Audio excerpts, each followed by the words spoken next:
Então vamos para esse ponto, que esse eu sei que é polêmico pra caramba. Se você tem cachorro em casa, tenho certeza que alguma vez na vida você já fez isso. Eu já fiz que isso. é esse ponto de deixar a comida aqui, ó, disponível. Você põe o almoço lá, vamos chamar de almoço e janta, né? Se você vai dar comida 2 vezes pro seu cão, o caso da Kira é entre 1 e 2 da tarde, e depois entre 8 e 9 da noite. Almoço e janta. Aí você põe lá o almoço, e aí o cachorro não come, e deixa a comida lá disponível. Isso é uma droga, né? Isso é péssimo, não só para o cachorro, como para os tutores também, né? Vamos pegar esse exemplo aqui. Foi ótimo isso aqui para a gente entender melhor. Que, aliás, está maravilhoso. Minha nutricionista, Natasha, me dá porrada. Isso aqui é um salgadinho desses de pacote, cheio de conservante. Fala Porém, aqui para pegar aqui. Ah, é. Isso aqui é um saquinho desses de pacote, cheio de conservante. É aquele que a gente torce lá no... Tá no Maracanã torcendo, é isso aí. É. Se eu botei isso aqui agora, sei lá, 5 horas da tarde. Não, vamos facilitar. Se eu botei isso aqui hoje às 11 horas da manhã, aqui nesse potinho, e eu cheguei aqui às 8 horas da noite, isso aqui estava aqui desde manhã, eu vou comer isso daqui e ele já vai estar meio mole, meio murcho, né? Ruim. A ração é a mesma coisa. Né? A ração, ela é um alimento que, por mais que ela tenha seus conservantes ali, em contato com oxigênio, ela vai oxidar e isso vai fazer com que o alimento se torne murcho, com uma palatatividade alterada. Alterada, né? Exatamente. E...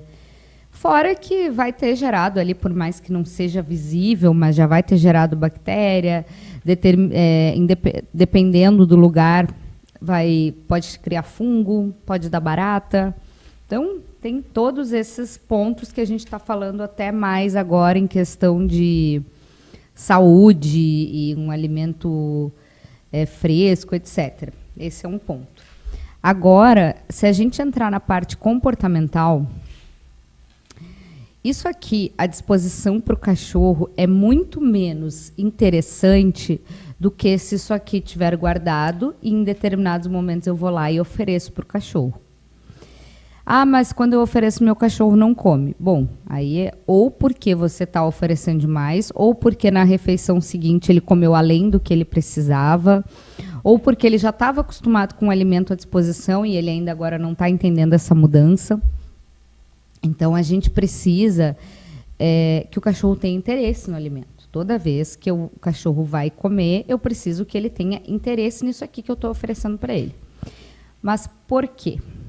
Quando a gente pega um cachorro, principalmente um cachorro filhote, ou um cachorro que está chegando em casa, está se adaptando com a gente, criando uma relação de confiança, a comida vai ser o nosso pagamento para quando o cachorro demonstrar, apresentar aquele comportamento que eu desejo dele. Então, por exemplo, eu estou treinando um cachorro para um comando bem clássico, né, que a gente treina, que é o comando junto. Eu estou treinando o cachorro para ele andar do meu lado na rua. Ele precisa ter interesse na comida para eu ter uma moeda de troca valiosa com ele, porque senão eu não vou, né, ainda mais na rua. Na rua tem um monte de coisa atrativa, um monte de coisa interessante.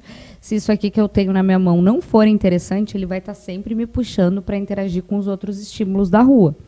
Agora, se eu tenho uma coisa interessante na minha mão e eu dou para ele toda vez que ele demonstra o comportamento desejado, ele começa a querer mais essa coisa que eu tenho na minha mão e, consequentemente, ele começa a apresentar mais aquele comportamento.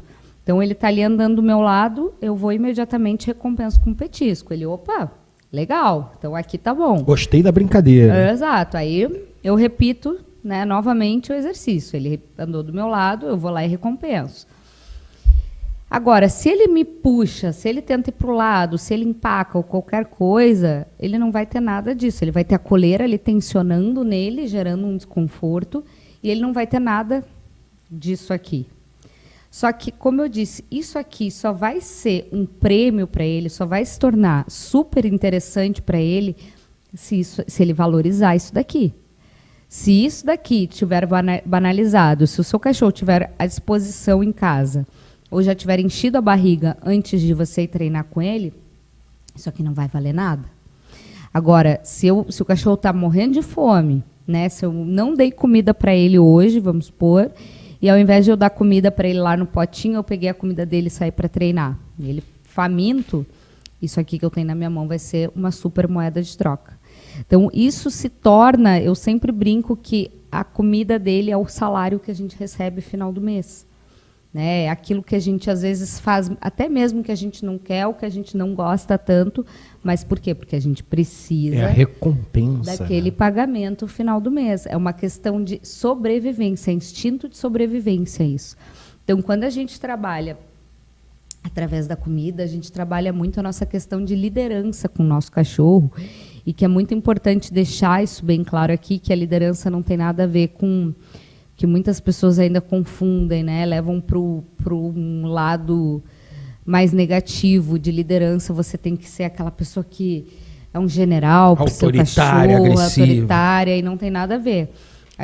A liderança nada mais é do que a gente conseguir mostrar para o nosso cachorro que ele trabalhando ali junto comigo, a gente vai conseguir chegar ali no mesmo objetivo. Né? A gente vai conseguir concluir aquele objetivo em comum que nós temos. Que é isso, é o bem-estar, a sobrevivência, está todo mundo ali numa boa, garantindo suprindo as suas necessidades. E por que, né, nós é que somos líderes dos nossos cães e não ao contrário? Porque nós é que sabemos o que é certo, o que é errado, o que é bom, o que não é para ele. Né? Um cachorro... E o principal, o que funciona e o que não funciona. Né? Exato. Então, o cachorro, por ser um animal, ele vai muito naquela coisa de tentativa e erro. Né? Na minha visão, isso, tá, Cris? Me corrija se eu estiver errado. Ele vai fazer aquela besteira na rua até ele ver que aquilo ali não é legal, aquele buraco ali tá cheio de espinho, ele volta, opa, aquilo ali não é legal. E a gente já sabe o que é o certo e o que é o errado, né? E o problema é que, às vezes, ele acaba descobrindo, se nós não estamos ali para intervir, o cachorro acaba descobrindo aquilo sozinho e, às vezes, não é da melhor maneira.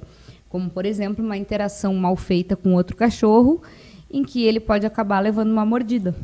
E aquilo gerar um trauma para o resto da vida dele. Né? E aí tem cachorro que, às vezes, fica um trauma muito grande, uma coisa muito difícil de se trabalhar.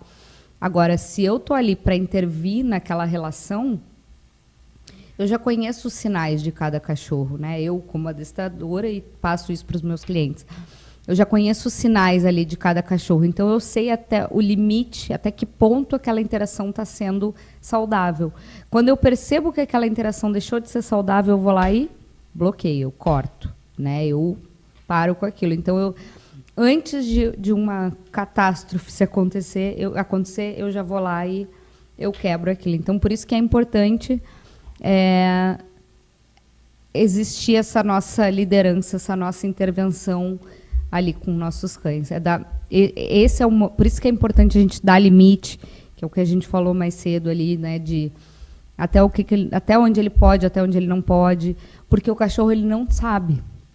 E ele vai ultrapassar esse limite e pode ser que ele aprenda isso da pior forma ou nem aprenda e passa o resto da vida fazendo aquilo.